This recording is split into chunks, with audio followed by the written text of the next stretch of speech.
So we just explained that the surface of the color for some material is determined from the selective reflections. It is because the light cannot pass through the material. They are completely reflected, and some of them was absorbed. So it depends on what kind of light was reflected. It determines the color of the surface.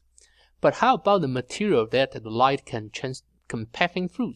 How do we determine the color of that? Then we have to use the second kind of concept, so-called the selective transmission. It is for the material, like the glass you can passing through. So the color of the glass here is, you have the white light from the sun passing through, but only the blue light can transmit it, and all other colors was absorbed. Then the color of the glass is the so-called blue color, because this is the only color can passing through the glass. This is the so-called selective transmissions. So for example, when you try to determine the materials, so we just study about the transparent one. So what is the color of the opaque one? So opaque one is the color glasses, which is opaque to most of the incident white light. So no matter it is the ultraviolet, visible, infrared, what kind of frequency, they are opaque to that. So this one also determines what kind of color is allowed to entering. So now let's have our third conceptual quiz. So if it is a clear window glass, then it is transparent to what? So if it is a clear one, so which means it is transparent to the visible light. So no matter what kind of frequency of the light, red, orange, yellow, green, they can all passing through, not just the blue. So the glass will look transparent. Okay, so this is very important. The answer is A. So the concept of the selective reflections and the the transmissions is very important to understand a lot of the phenomena in our daily life. First is that why the sky looks blue to us. So you can sometimes look at the sky in the summer. In the winter, you will find out the color of the sky is not necessarily the same, but most of the time it looks blue. Why? So I have to explain to you using the concept we just studied before about the selective scattering.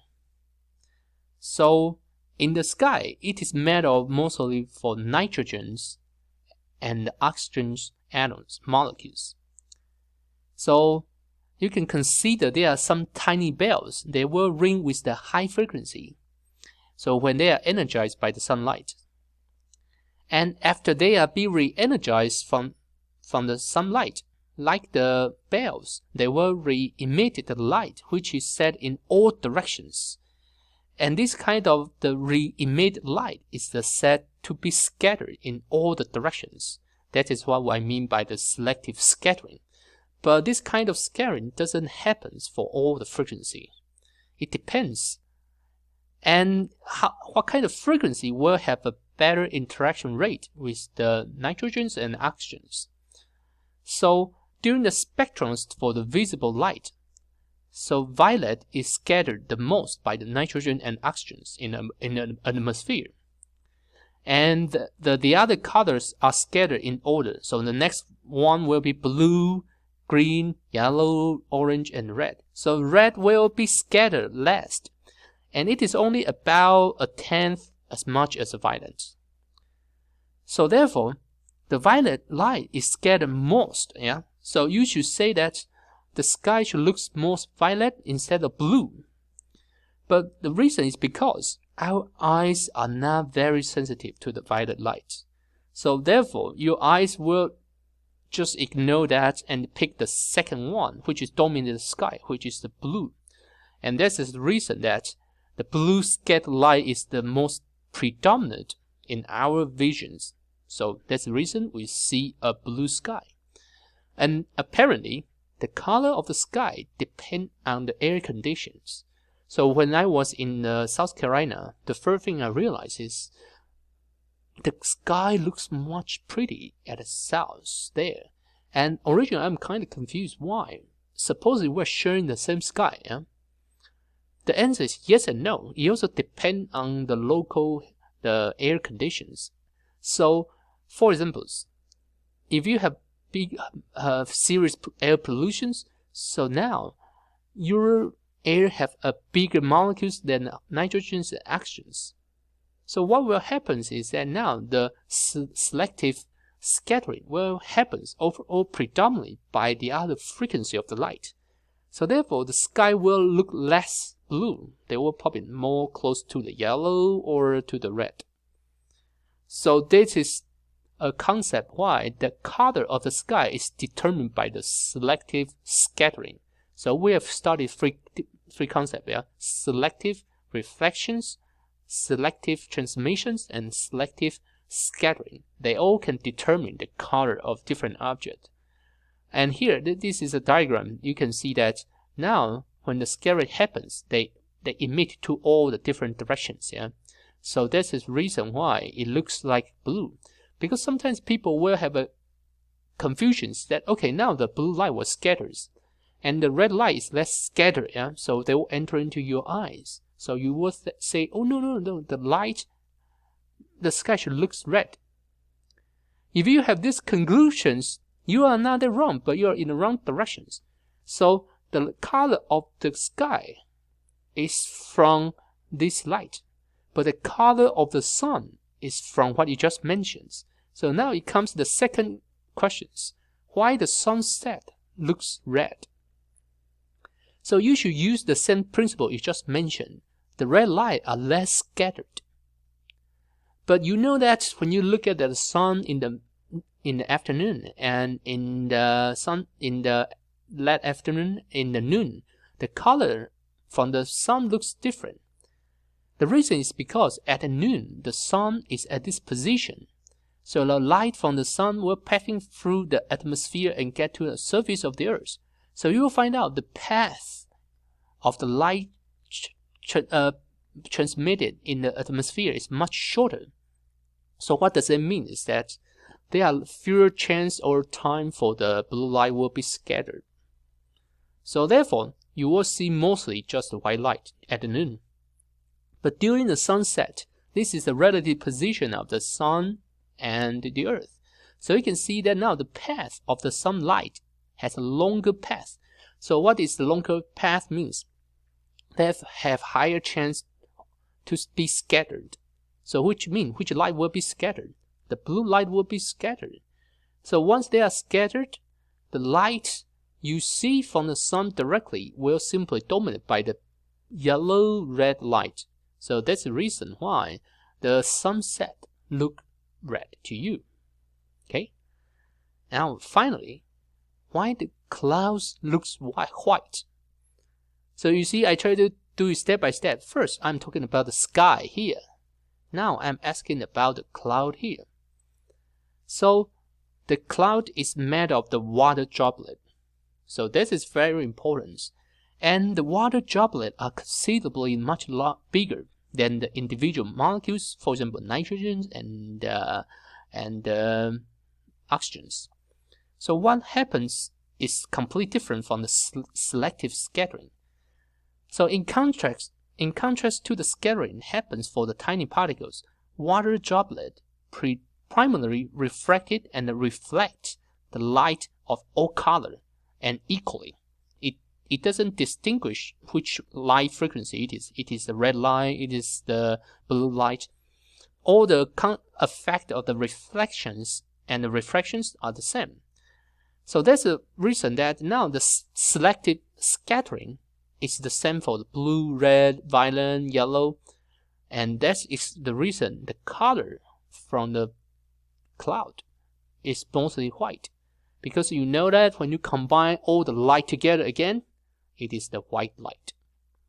So you can see that based on the same principle, you can use to explain that why the sky is blue but the cloud is white and why the sunset is red. Okay, so let's continue.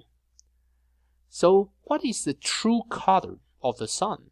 So we just say that what is the light from the sun, yeah? So it determines the color of the sun.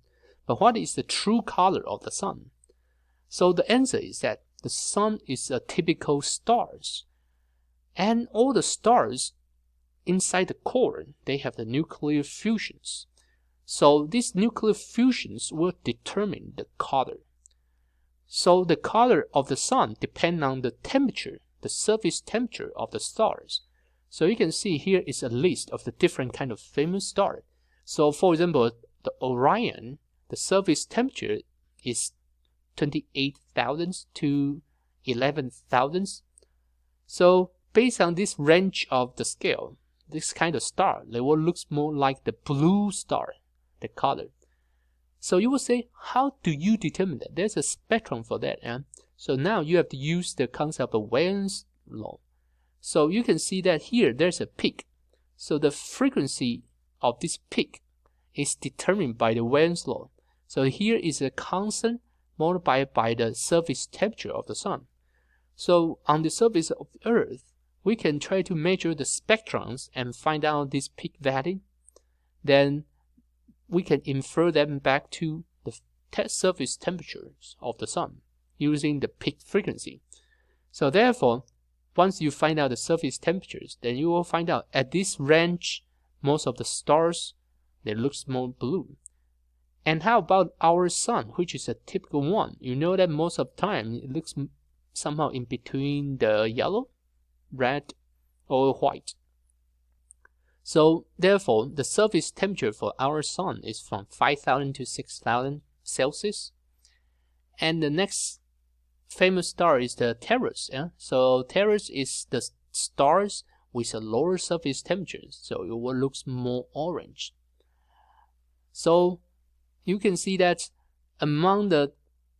when you see the sky, not all of them have the same color, and the color of the different stars is determined by the surface temperatures. Then finally, I'm going to briefly mention, but I'll provide you more explanation next time. So we just learned that the color actually can be formed in different kind of process: selective reflections, scatterings, and transmissions. But did you know that no matter through what kind of process, all the image, the color of image is determined by your eyes. So what happens is that when the light enters into your eyeballs, they will go through the concept of refractions, so they will form the image at the so-called retinal cones here. And now the image formed here will be transmitted as a signal in terms of the inside the nerve. And this is how the image was formed in your eyes and tell you what kind of color comes into your eyes and what kind of image was formed. So this is for the normal situation, but for the people who have the color blindness, you will learn in the next lecture is that when the red light comes in, actually, they cannot form the right frequency of the light for that image. And we will study that in our next lectures.